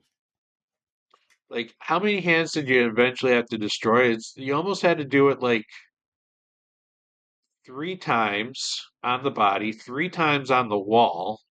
So nine, eight. You had to destroy 18 hands before this boss finally died. Whoa. That's That's like a almost lot. 3 octopus. Hmm. So, but each time you did this, like the boss, like would like break part of its the round body, and it would Mhm. you saw the Triforce of power that was hidden, and you knew that you knew exactly how this was going to end. Mhm. Like the final move that you had to do was going to be you using your power to pull the Triforce out of its void, Mhm. and you do, and he dies. He turns into a husk, but the husk is still there. And to me, I was like, oh, this is going to be one of those like last minute jumps. Like Yeah, I was thinking that nothing's too. going to Like, happen. oh gosh, I don't want to do Mhm. this. Yeah, but no, that isn't what happened. You connect the Triforce together, and Zelda and Link make the wish. And I assume the wish was that Null was completely gone. It's interesting how these wishes tend to be like, okay, this person needs to die now. Yep. And the world will be a So, better place. yeah, that their good wish is to kill someone off. Yeah, but Again, a dark thought about Zelda. At Sacrifice least the in one A for the Link many. Between Worlds, Zelda was like, I'm gonna make a wish, and that is to give Lorule its own Triforce. Because she was so thoughtful like that. Yeah. And everyone lived happily ever after. Until the next Zelda game. Yeah, it never lasts very long. When I did that timeline panel, I was amazed at how many times Ganon broke out. I was like, he has broken out of these things so many times. Like, I know, You gotta it's get like better at how sealing many, him. broke out. like how many times has he been stabbed through the head? Like how is he surviving this? Because he gets sent away for like 1,000 years and then breaks out again. Yeah, I guess 1,000 years is enough to heal a gaping head wound. I guess so, But, yeah. Sometimes yeah. he just gets dried out, dehydrates him. Oh, yeah. Yeah. But yeah, so with that, we have officially saved Hyrule once again, and we get to see cute little videos of things that happened in the world, and we get to see the little balloon in the distance that has Candy's brother coming home, which to me was the best part of that ending, Yeah. Agreed. and Because also the I kitty. was scared that he was never going to come home. I was like, he's dead. He's dead. He's never coming home. Yeah, his dad was dead and freshly buried. It's like, That's true. geez, another like this is a look at this. The characters all look like toys, and you're bringing in like dark themes like this. Mm-hmm. I mean, in A Bug's Life, Hopper gets eaten alive, so. Yeah, I and forgot then a about B that. story of a bee and a human were falling in love. God, we live in a weird world. But yeah, I did like the end where it kind of focused on the cat, and the cat looks over to the wall, and you see the rod of wisdom, attached to it, but it was specifically focused on Zelda's cat to look at the rod. There were a lot of cats in this game, and I can Like, it appreciate gets that. bonus points to me because it had so many cats in it. Hmm. Mm-hmm. Because I do love cats. I know. I So like games that have that. Like when we did A Space for the Unbound pet, it was like one of my favorite things was petting all the kitties in it. I was like, this is uh, nice. yeah. No, and there's also going to be more kitties and other animals in the next book club that we're going to be doing. Ghost of So, Tsushima? Ghost of Tsushima. Can you like pet like foxes and stuff like that in that game? You can pet the foxes, you can pet Oh the my kitties. god. I think you can pet the monkeys. Wow. Because I was told to play it specifically because you could pet the animals. I want to pet Uh, foxes. I've never played it, but yeah, everybody that's played it's like, no, you can pet the animals. You should play it. I was like, oh, okay, well, I'm very much yes, sold. Now I'm you pet interested. the Mm-hmm. you pet the fox, and the fox does really cute animations. Like it really gets Wow. into like the Does pets. it like roll on So, its back and get all happy? Or does it just trying to like, remember if it does. Like I know it like rubs into the pets, like when you're oh, like scratching the ears. mm-hmm. Like it's a good animation. That's So cute. Once had a fox screaming outside our bedroom window. That was weird. they are noisy as hell. They do. No, They yeah, they sound have like that they high sound like a pitched dying woman. shrieking. Yeah. Yeah. And so like there was one. It was like circling our house, and we'd just hear. I'm going with that bad. Oh god. uh, yeah. So guys, I did propose we have a few little questions here before we end it. Okay. Hmm. So let's say we had a sequel to Echoes of Wisdom, and not the sequel story that I had. Like, if we were to have Zelda again be the hero, how would we want to change the game? Like, how do we think we can make this better? Hmm. Well, I think one of my Organize the biggest echoes complaints. better so you don't having to Yes, constantly scroll through that everything. that Hmm. was my number one complaint. Yeah, Hmm. is definitely Yeah. change that because I don't like that it was just one long like I don't know. It's like, come on. Or yeah, at if least we like could be able to set like your top 5 I favorite was gonna echoes or say, if they something. had like shortcuts you could Mhm. set to have your favorites, or yeah, maybe if There at you least open was it one up, that was it'll like have your most favorites used there. Echo. At I least the mean, there was most the used most Echo was used, but kind at of the same helpful. time, like that could depend on. Well, first of all, I would accidentally hit one like that I didn't mean to Mhm. over and over, and that would end up putting it in like most recent used. But like, Mhm. for one particular dungeon, you might need one over the other. So like the most Mhm. used Yeah. isn't really as helpful. Yeah. Yeah. Or even just Or like organize over. them by like type better or something. I don't know. Mhm. But definitely Yeah, and they shortcuts had would to have been been a nice. better way than one giant line, you know, Yeah, I did not like that. Yeah. Yeah.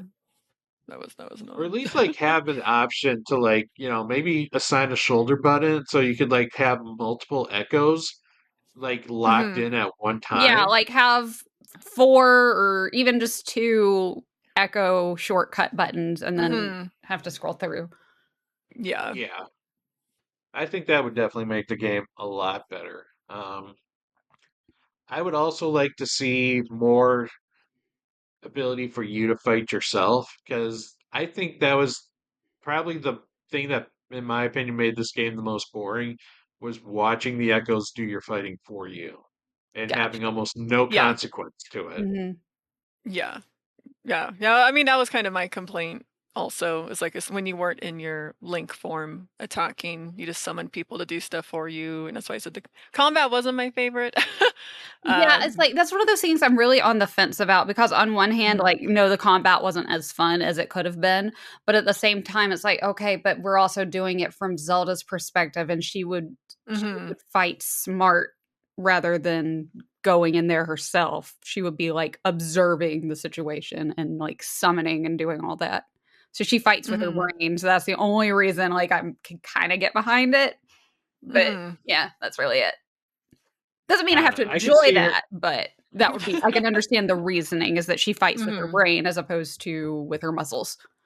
Mhm. Yeah, I would have pictured more of a magic ability with Yeah, Well, like like that saying Zelda at yes. magic. some If she point. had Mhm. some type of, like, summoning, like, casting ability that she could Mhm. do herself, then yeah. Hmm. So that I don't have Yeah. to just be like, I just hit this stupid little snake that just went by me," or rope or whatever. I Mhm. call them snakes. Yeah. No, I fully agree. Like you have a rod, you can at least like bonk someone on the head with it. Mhm. But I don't know. I think those would be two things that would really help a sequel. Uh, but I mean, again, I applaud Nintendo for trying something very different, Mhm. and Mhm. I'm glad that they finally gave Zelda her time to shine. And I would still like to see more, opportunities for Zelda to shine as well. Mhm. But I'd just like to be able to, I don't know. I'd like it to be able to just be able to draw you in a little more than being an observer, I guess, to Yeah. the fighting. Mhm. Mm.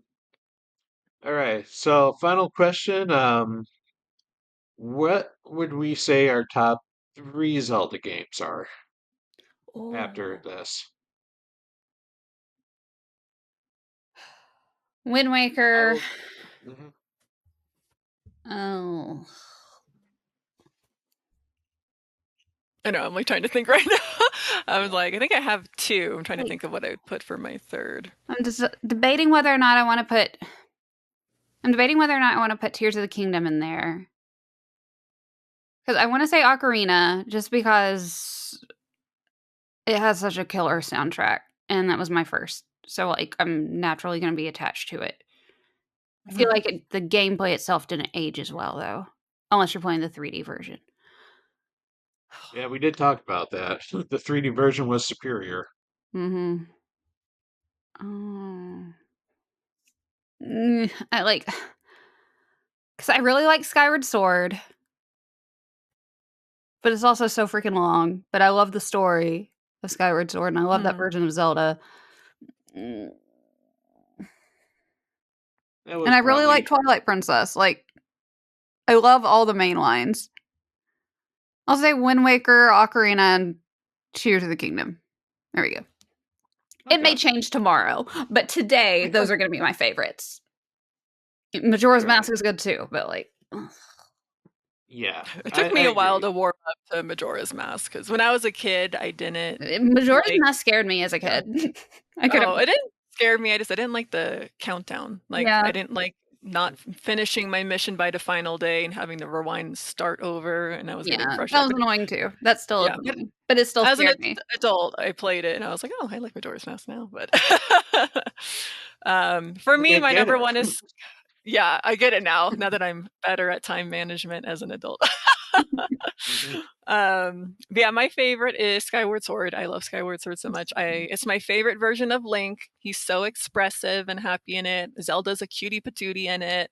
I don't know. I Kangaroos, love the And huh. don't forget the Kangaroos true is in it, legend and of that's reason enough to love it. I love yep, and Groose. don't forget the yep, He's so the funny. legend of Oh my Bruce. god. Oh my god. He's so funny. But yeah, that game is like a lot of comedic moments in it. It's funny. I like all the dungeons in it. I love it. It's like so that's my favorite one. Second favorite, probably Wind Waker. That one I've replayed a lot and has Makar in it and the Koroks, but Makar is like my favorite Zelda person. I I love got a Makar. I have plushie of like him somewhere back yeah, there. I have a plushie of him too and keychains. I love Makar, but Wind Waker's super fun. Same thing. I like the art style for that. The music. That's just a good fun one to play. It has so many just really funny moments. Mhm. It's Mhm. kind of interesting. My top two are have like funny moments in them. I would say my third one. I don't know. I don't know. I played it a long time ago. It would probably be Ocarina of Time, but if I had to pick another one, I liked the Oracle of Ages game, even though that's Mhm. really old. I don't think a lot of people name that one. But I liked the concept in that game a lot. I liked going back and forth between future past, and I thought it made the puzzles super entertaining. I liked you got a little buddy, like you could summon Moosh with you, or I think the kangaroo Ricky and stuff. So I just remember when I played Oracle of Ages, I just thought the concept was really cool, and I loved playing that one. So, Well, you'd be surprised, Taylor, because that's actually my number three as well. oh, yay! But it's like a combination of the Oracle of Ages, Oracle of Seasons. Like I love Okay. the whole combination of those together, and consider Mhm. that one game, in my opinion. Oh, okay, okay. Mhm. Yeah, I love like to me that was one of the best like 2D Zelda games out there. But Mhm. my number one is Twilight Princess. Like to me, that was like Ocarina of Time, but like perfected. Mhm. Like Mhm. it, yeah, it was just so good. Like it was mature and edgy, but at the same time, like it had a lot of fun temples to go through. I loved, I really liked that topped thing, The spinner. the little The top, yeah, the spinner. top Yeah. platform, and like the Mhm. boss that you I needed to love the fight double with claw that one. shots. Yeah. Oh, and the double claw shot, yes, and those weird chickens with the Oh, those were huge so human weird. faces. See, it's always something weird in these games, but I Those forget weird what they're chickens, called. those But were yeah, like if Dead Hand and a cuckoo had a baby, is what you would end up with. that is kind of creepy but accurate. And then my number two was probably Link Between Worlds Okay. because Nice. to me it was a link to the past. Like I feel like Link Between Worlds completely blows A Link to the Past away because it's like almost the exact same game but better. Mhm. Mhm. Um, so those were my three: Twilight Princess, Nice. Link Between Worlds, Echo series or Oracle Man. series. Oracle series. I'm so Yeah. happy you said that. I don't know. I feel like I don't know anyone who likes who talks about the Oracle games because I feel like not a lot of people have played them. So I was like, oh, that's cool. No, it's I mean, just the idea of the seasons alone, and being able to control the seasons, like that was like super cool to me when it first came out. Mhm. But then, in my opinion, Ages had the better of the stories and the more puzzly, like dungeons. Mhm. So, I mean, they were both great. I would have loved to have seen them do the third one, but unfortunately, it was way too complicated of a password system to be able to pull that off. Yeah, I Because remember reading up on it, and I don't know how they would have made it possible. Like when I was reading about the concept, I think it was, or something. I'm trying to remember what it was. so I think it would be cool, like sometime in this new Nintendo generation, if they were to Hmm. remake the two Oracle games and maybe actually complete that third one and throw that in there and have it be one What complete was game. this? What was supposed to be the power? Like ages is time, future, past, seasons is seasons. What was the third one supposed to be? I don't know if they had a third, like the Oh, okay. ability I feel like I chosen. knew at They one point, and I just cannot remember what it was. I know. That's what I'm trying to remember uh, because I remember reading up on it was and I remember the being like, huh. It third had like a weird concept one. to it, and I remember being like, what would that even be like in a game? Uh, what was it? The third Oracle power in The Legend of Zelda was the chapter Courage, which was to focus on time. The gameplay was to focus on using the morning, noon, evening, and night to solve puzzles. Oh, like a different version of time. Oh, okay, It okay. was That makes it was sense. That called the makes sense Oracle of then. it was called the Oracle of Secrets.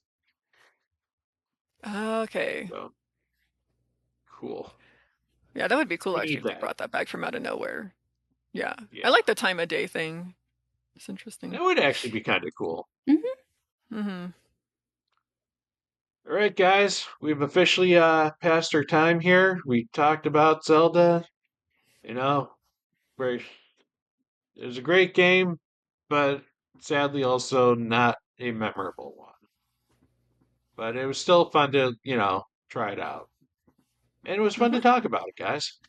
Yeah, Yeah. I mean, I had a Yeah. lot of fun. Had a lot of fun talking about it. I enjoyed playing it. Is Mm-hmm. it going to be my absolute favorite Zelda game? No, but in the grand scheme of like games in general, I'm going to definitely put it up high because it's a Zelda game and they're all good.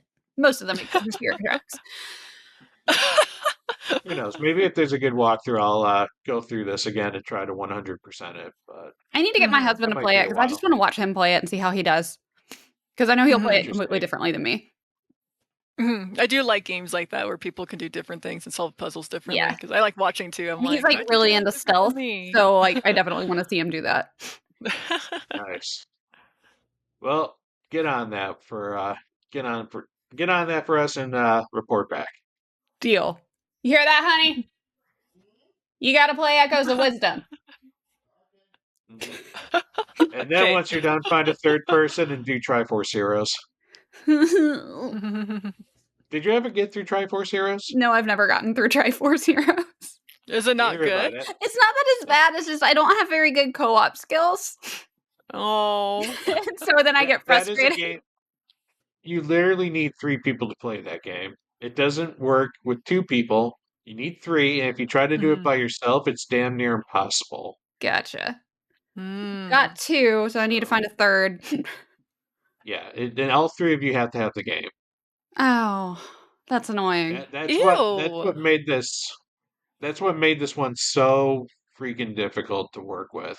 Because we have one Is you copy all of it, but like, that's it. Yeah, I I have don't one like that copy all too. three need it. That's not cool. That's not cool. And the fact you have to have three people or it doesn't work. Yeah, three people and three 3DSs. And I don't even think it was an internet connection. I think you literally have to all be in the same room, Yeah, that if I sounds remember right. correctly. I can't remember. It was a long time ago. Oh my gosh, that game Yep. was 10 years ago. That game was well over 10. No, you're right. You're right That was because it 10 came years out ago. after. I remember seeing it at E3 that year. Such a weird Dang. concept too. That is the weirdest Zelda game of all time, and that says something if it beats Majora's Mask and weirdest. Yeah. I played Four Swords, but I didn't play Triforce Heroes. Kinda. Are those kind of like similar, or is one a sequel to the other, or are they related at all? Not Not really. really. It's Oh, okay. Triforce Heroes. It is a direct sequel to one of the where I forgot where it It's a fit in the direct sequel timeline. I knew to, it at I one think, point. either A Link to the Past or A Link Between Worlds. Because Yeah, I think it's after A Link Between Worlds, I want to say, where he's like, okay, well, let me go find something else to do. And he goes and he finds the Drablands, and like someone gets summoned to go wear ugly clothes forever. And like, yeah, the witch cursed the princess to be wearing the most ugly clothes ever. And so you have to go and break the curse. You have to save so them that from she looking can like a feel bunch of pretty others. again. It's like, what are we teaching kids here? That you have to be pretty to be successful? Yeah. Yeah, I mean, I You mean, have it to helps. dress nice. All right. That's a different book club altogether. So, a book club that will be well hidden in the archives. But thank you, everyone, for watching and listening to this episode of the Boss Rush Video Game Book Club, a part of the Boss Rush podcast and the Boss Rush Network. You can catch new episodes the last Saturday of every month on the Boss Rush Expansion Pass podcast feed of your choice or on YouTube. And also, you can get this show 1 month early and voting rights, ad-free episodes of other podcasts, and any other perks for as little as $1 on Patreon. And also check out all our merch on bossrush.net. Guys, thank you so much for joining me on your Friday night and talking Zelda with me. This was fun, and I appreciate you for both coming on and taking their time to do this. And thank you, listeners, for listening. So, this is Patrick, Taylor, and Amanda signing off. We love you. Bye. Bye. This was fun. If you want to see how you can become a Patreon producer, head on over to patreon.com/BossRushNetwork. The Patreon producers for this month are Adriel Munger, Austin Campbell, Celeste Roberts, Christian S., Sana Dierig, Francisco Santillan, Matthew Keel, and Todd Oxtra. Thanks for your continued support of the Boss Rush Network.